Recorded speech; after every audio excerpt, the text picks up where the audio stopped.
কারণ বাংলাদেশে ইসলামী শাসন ব্যবস্থা গরু ছাগল দিয়ে হবে না। বুঝাতে পারছে কিনা? এটা মানে খুব উঁচু লেভেলের একটা ইবাদত। এই কারণে দেখা যাবে এটা প্রতিষ্ঠিত করার জন্য খুব বুদ্ধিদীপ্ত প্রজন্ম লাগবে আর কি। হ্যাঁ, বুদ্ধিদীপ্ত একটা তরুণ প্রজন্ম লাগবে এবং ওলামায়ে কেরামের সোহবত, দুটো একসাথে যখন হবে ইনশাল্লাহ হয়ে যাবে। চল, তাহলে ইসলামের রাষ্ট্র ব্যবস্থা কাকে বলে এটা বুঝলেন, এবং আমাদের সাথে কি ধোঁকাবাজি হয়েছে এটা বুঝলেন। এখনও দেখেন, এখন যদি আপনারা বলেন যে আমরা সবাই ইসলামী রাষ্ট্র ব্যবস্থা চাই, একটা গণভোটের আয়োজন করা হোক, দেখা যাক কারা কারা ইসলামের পক্ষে ভোট দেয়।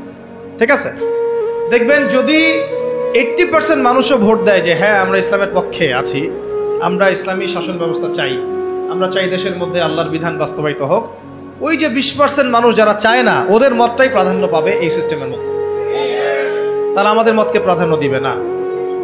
আর যদিও কেউ দিতে চায়, তখন দেখা যাবে ভারত, আমেরিকা, পশ্চিমা শক্তি এগুলো আমাদের উপর আক্রমণ করে বসবে। তো এই যে একটা ধোঁকাবাজি, এই যে একটা প্রতারণা আমাদের সামনে চলছে, এইখান থেকে জাতিকে বের করতে হবে। কথা হবে একটাই, যে জমিন আল্লাহর, বিধান চলবে। এই জমিন কার? এই জমিন আল্লাহর।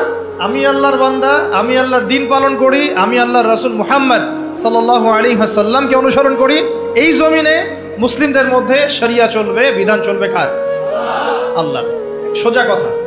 আর যাদের এটাতে অ্যালার্জি হয় তারা কোথায়? জাহান্নামে গিয়ে মরে মরুক, এইটা নিয়ে আমাদের কোনো আফসোস নাই, আপত্তি নাই।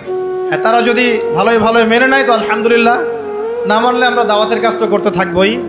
আর যদি তারা আমাদের উপর জুলুম করতে আসে, আমরাও প্রতিবাদের ভাষা বেছে নেব ইনশাআল্লাহ। কারণ বিপ্লব বা অভ্যুত্থান কখনো কনফ্লিক্ট ছাড়া হয় না। এর প্রমাণটা আমাদের ছাত্র ভাইরাই দেখাই দিয়েছে।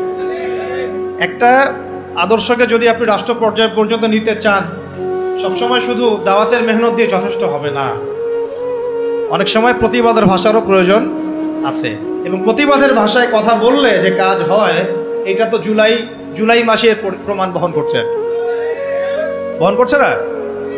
এখন যারা জুলুম করেছে ছাত্র ভাইদের উপরে, এবং ছাত্র ভাইরা যখন এটাকে প্রতিবাদ করেছে, তার একটা দাবি নিয়ে যখন, এক দফা দাবি নিয়ে যখন রাস্তায় নেমেছে, তখন আমরা কি ছাত্র ভাইদেরকে বলেছিলাম যে ছাত্র ভাইরা, বুকে হাত দিয়ে বলেন তো, কেউ কি বলেছে এই ছাত্র ভাইরা সত্যি, এই ছাত্র ভাইরা উগ্র? বলেছে কেউ? যদি বলে থাকেও, এই কথাটা কি সঠিক হবে না ভুল? এই কথাটা কি ইনসাফ হবে না জুলুম?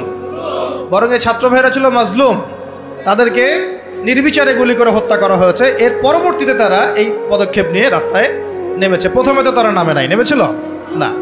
এখন একটু একটা বিষয় খেয়াল করে দেখেন, গণতান্ত্রিক পদ্ধতিতে এইরকম কনফ্লিক্টগুলোকে কিন্তু আমরা জঙ্গিবাদ, সন্ত্রাসবাদ এগুলো বলি না। বলি? এই গণতান্ত্রিক পদ্ধতিতে এই ধরনের কনফ্লিক্টগুলোকে, এই যে কনফ্লিক্ট বুঝেন কিনা, কনফ্লিক্ট মানে এই যে সংঘর্ষগুলা, এগুলোকে কিন্তু আমরা জঙ্গিবাদ, সন্ত্রাসবাদ, মৌলবাদ বলছি না। কিন্তু এই ছাত্র ভাইদের জায়গায় যদি রাস্তায় আমি, আপনি, ওলামায়ে কেরাম থাকতাম, তাহলে আমাদেরকে তারা বলতো এরা মৌলবাদী, জঙ্গি এবং সন্ত্রাসী। ধোঁকাবাজি, বুঝতে পারছেন? ঠিক এই ঘটনাটাই ঘটেছিল শাপলা চত্বরে। এরকমই ঘটনা।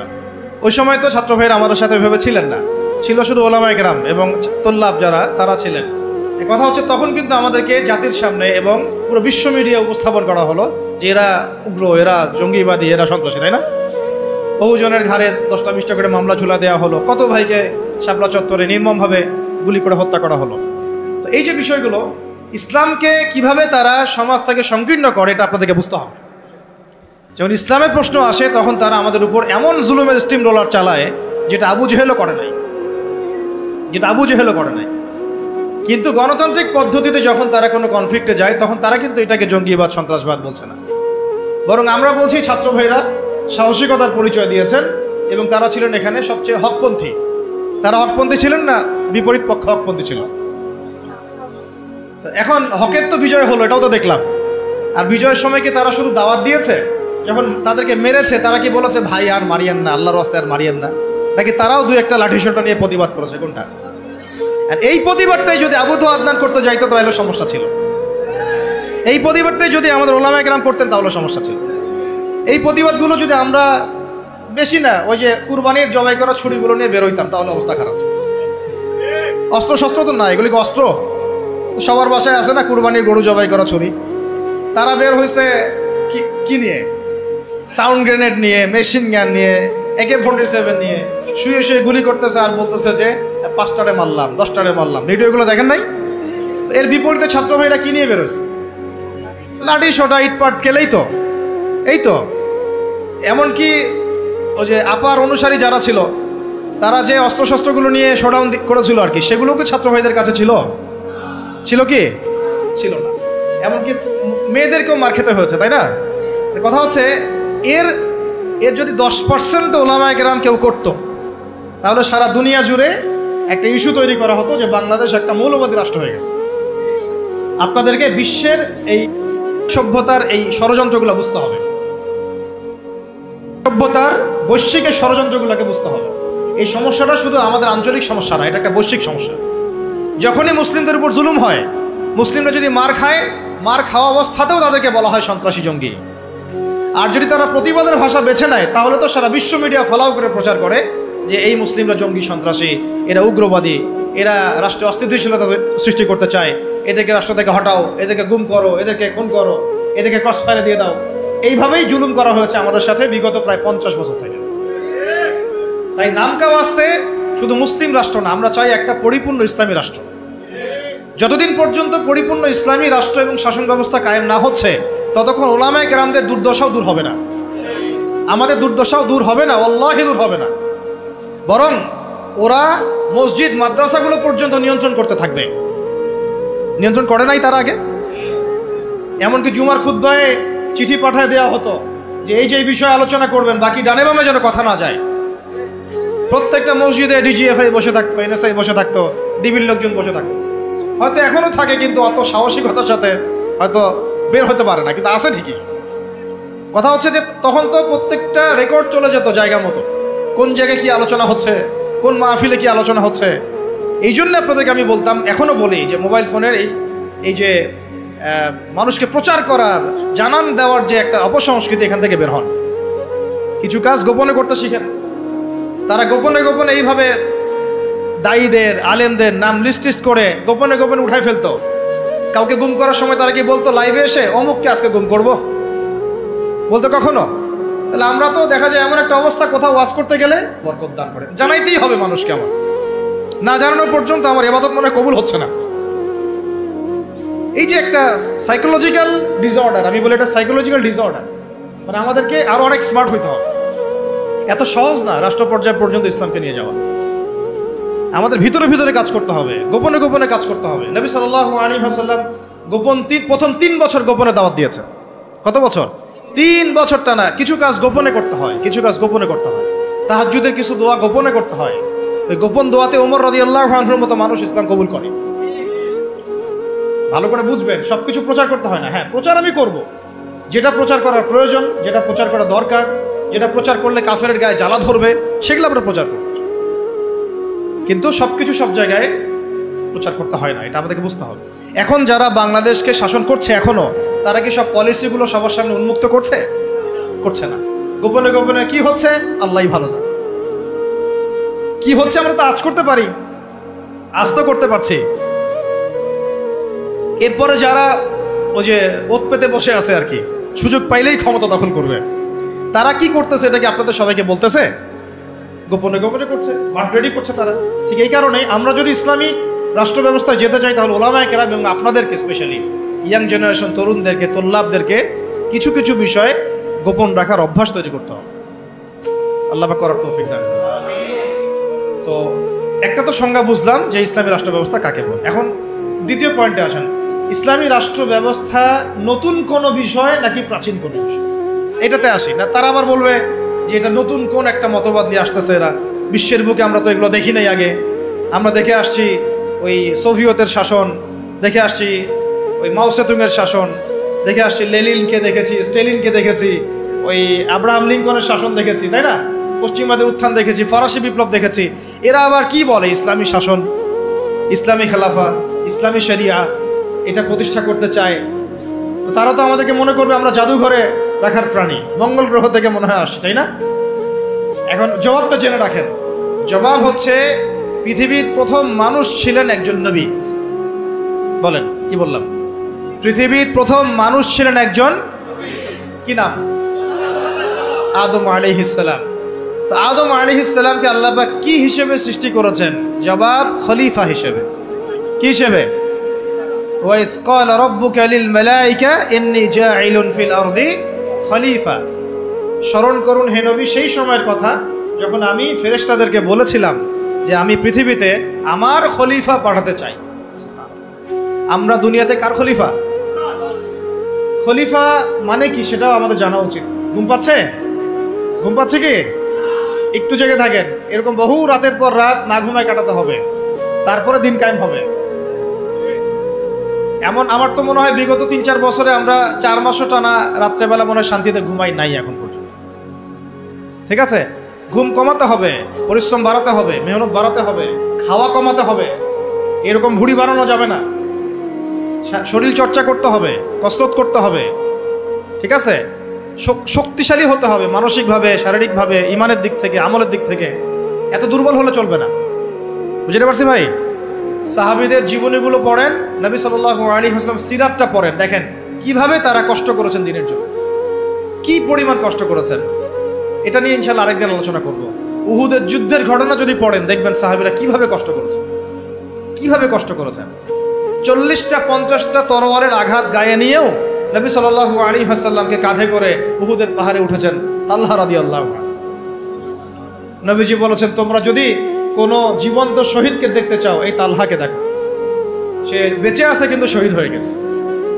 সুবহানাল্লাহ। তো সাহাবীদের মতো ওই রকম ত্যাগের মানসিকতা। দিন মানেই কুরবানি। দিন মানে কি? জানের কুরবানি, মালের কুরবানি, সময়ের কুরবানি। একদিন 1 ঘন্টা 2 ঘন্টা বসে থাকলে মানুষের মনে হয় যে বাপরে বাপ কি করে ফেললাম। আমরা এমনও গিয়েছে যে একজন ওস্তাদের সাথে সাক্ষাৎ করার জন্য সারাদিন বসে আছে, ওস্তাদ ব্যস্ত, বের হতে পারছেন না রুম থেকে, একজনের পর একজন, একজনের পর একজন আসছেন। অনেকে তো এমন হয়েছে, আপনি এসো আরবি শিখি কিতাব পড়েছেন না আবু তাহের মেজর সাহেবের, অনেকে তার সাথে দেখা করতে যায়, সিরিয়াল না পেয়ে বাসা চলে আসে। তিনি এত ব্যস্ত কাজে, উম্মার ফিকির এত বেশি ব্যস্ত কাজ করছেন, তার খাদেম গিয়ে তাকে বলারও সাহস পান না যে একজন দেখা করতে আসছেন আপনার সাথে। তো কুরবানি ছাড়া দিন প্রতিষ্ঠিত হবে না। যাই হোক, যুবক ভাইদেরকে বলছি স্পেশালি শক্তিশালী হইতে হবে, সব দিক থেকে শক্তিশালী হইতে হবে। আল্লাহ পাক তৌফিক দান করেন। এখন আপনাদেরকে আমি বলছিলাম যে দেখুন প্রথম যে মানুষকে আল্লাহ পাক পৃথিবীতে পাঠিয়েছেন, যিনি একজন নবী, তাকে আল্লাহ পাক খলিফা বলেছেন। কি বলেছেন? খলিফা মানে কি এটা আপনাদেরকে একটু বলি। সফরে প্রতিনিধি, রাইট? সফরে বের হওয়ার সময় একটা দোয়া পড়ি না আমরা, সুবহানাল্লাযী সাখখারা লানা হাযা ওয়া মা কুন্না লাহু মুকরিনিন ওয়া ইন্না ইলা রাব্বিনা লামুনকালিবুন। এই দোয়াটার একটা অংশে আছে আল্লাহুম্মা আনতা সাহিবু ফিস সাফারি, আল্লাহ এই সফরে তুমি আমার সাথী, আমার সাহেব, ওয়াল খলিফাতু ফিল আহলি ওয়া মালি, আর আল্লাহ তুমি আমার পরিবারের মানে আহলের এবং মালের খলিফা। সুবহানাল্লাহ। খলিফা মানে আল্লাহ আমি তো বাসায় নাই, আমি তো সফরে বের হয়ে গেলাম, আমার বাসার, আমার আহাল, আমার মালের দেখাশোনাকারী, খলিফা, তত্ত্বাবধায়ক এবং প্রতিনিধি হচ্ছ তুমি আল্লাহ। খলিফা মানে কি? যিনি একজনের অবর্তমানে আরেকজনের ওই দায়িত্বটাই পালন করেন। তো যদি আমরা পৃথিবীতে আল্লাহর খলিফা হই, তাহলে এই দুনিয়াতে আমাদের দায়িত্ব কি? আল্লাহর বিধান কায়েম করা না?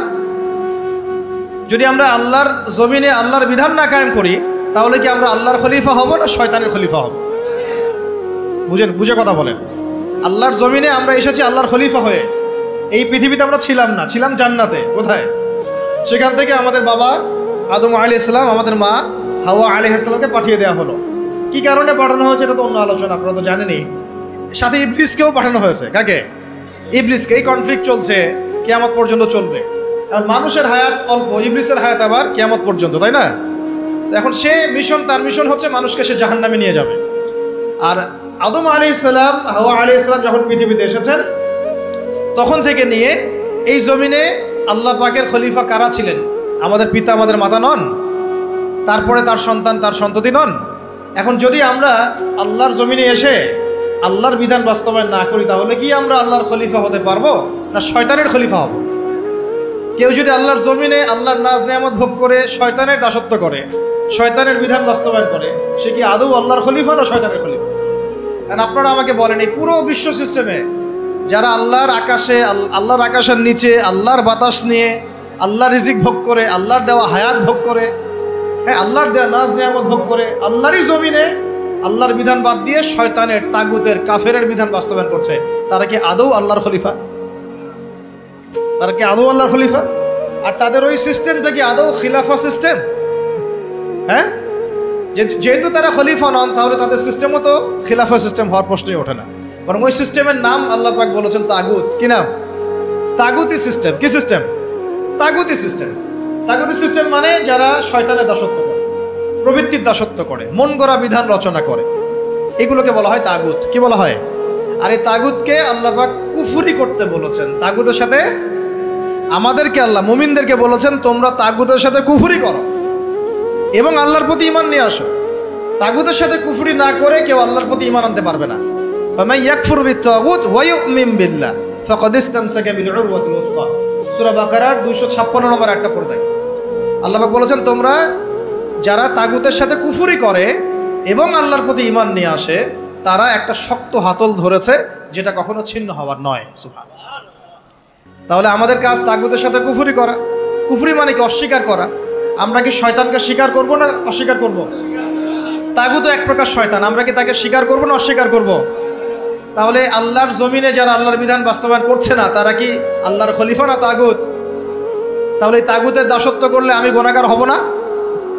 আমি যদি তাগুতের বাধ্য হয়ে তারা আমার উপর জুলুম করছে, এটা একটা সুরত, আর আমি তাকে নসিহতও করছি না, পরিবর্তনের কোনো চেষ্টাও করছি না, কোনো মেহনতও করছি না, তাহলে কি আমি আল্লাহর কাছে দায়মুক্ত হতে পারবো? বুঝতে পারছি কথা? একটা সুরত তো হচ্ছে কাফের তাগুত অনেক শক্তিশালী, আমাদের উপরে জুলুম করছে, নির্যাতন করছে, ওই মাক্কি যুগের মতো, নবী সাল্লাল্লাহু আলাইহি ওয়াসাল্লাম যখন মক্কায় ছিলেন তখনকার যুগের মতো। সেটা একটা সুরত। তখনও তারপরেও দাওয়াত চলেছে, তাবলিগ চলেছে, হক স্পষ্ট করা হয়েছে, ইজহার করা হয়েছে, মার আসলে সবর করা হয়েছে। এটা তো একটা চেষ্টা ছিল, বিপ্লব ছিল সমাজটাকে পার্থক্য করে দেওয়ার। এখন আমরা যদি সেটাও না করি আর ওই তাগুতকে পরিবর্তনের চেষ্টাও না করি, তাহলে কি আমরা আল্লাহর কাছে কালকে আমাদের মাঠে পার পেয়ে যাবো কি?